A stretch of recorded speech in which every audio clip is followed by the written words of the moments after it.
Se necesita la abolición de la religión entendida como felicidad ilusoria del pueblo para que pueda darse su felicidad real.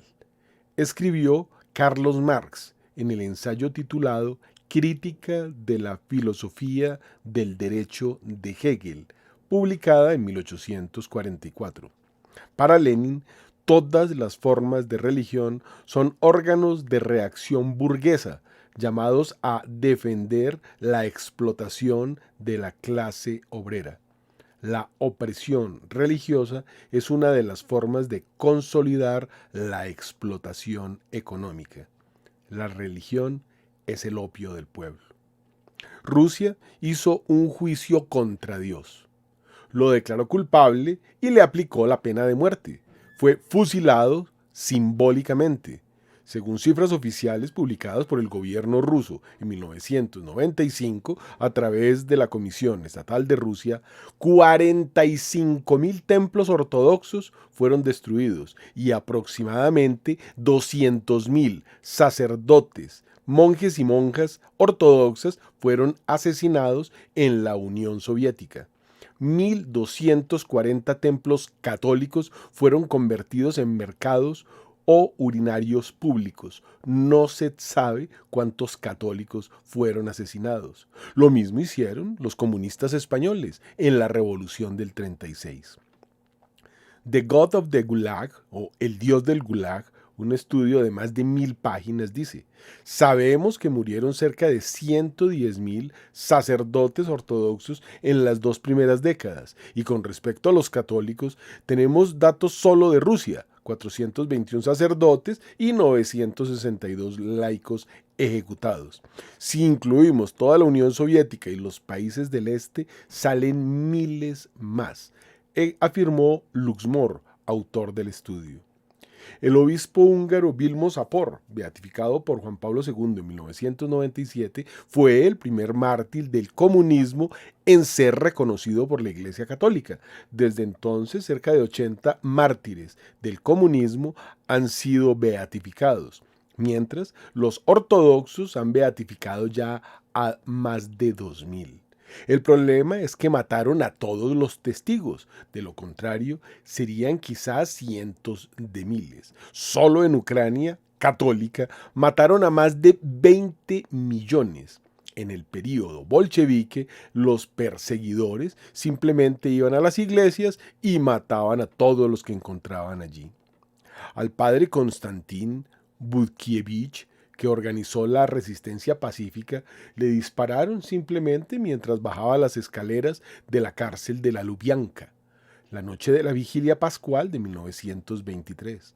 Janina Janduska, una mujer ucraniana en silla de ruedas, fue fusilada simplemente por organizar un pequeño grupo para rezar el rosario en su casa. Y así millones y millones de casos. En Cuba, el enfrentamiento violento del régimen comunista castrista contra los creyentes desmanteló las instituciones religiosas, expulsó del país a cientos de religiosos y religiosas y a más de un centenar de sacerdotes.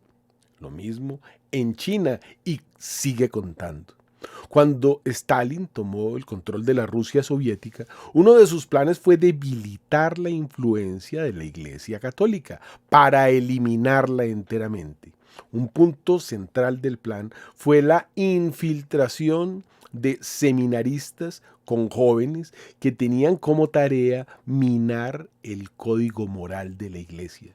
Esta estrategia fue confirmada por Bela Dodd, que murió en 1969, miembro importante del Partido Comunista de los Estados Unidos. Ella misma ubicó más de 1.100 hombres en los seminarios estadounidenses.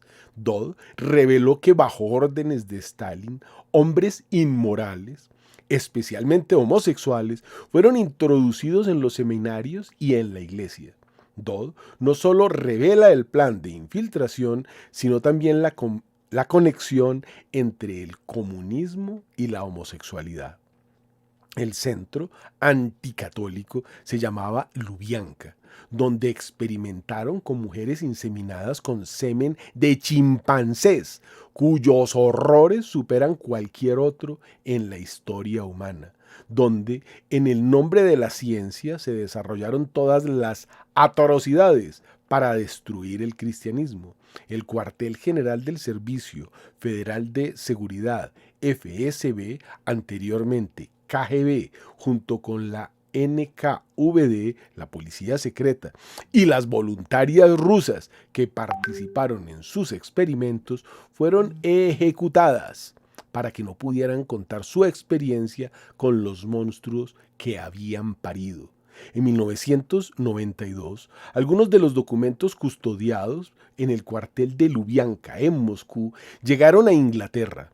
Ahora ya son de dominio público. Los archivos certifican que en 1975 la agencia ordenó fundar una asociación espiritual llamada Tierra Madre para estrechar los lazos con los rusos expatriados, pero cuya finalidad en realidad era infiltrarse en el Consejo Mundial de las Iglesias. Incluso se recoge cómo los servicios de seguridad de la URSS realizaron una mención de honor a Alexis II, el patriarca de la Iglesia rusa, por los servicios prestados, lo que ha levantado sospechas de que este líder religioso pudiera ser también otro agente de la KGB.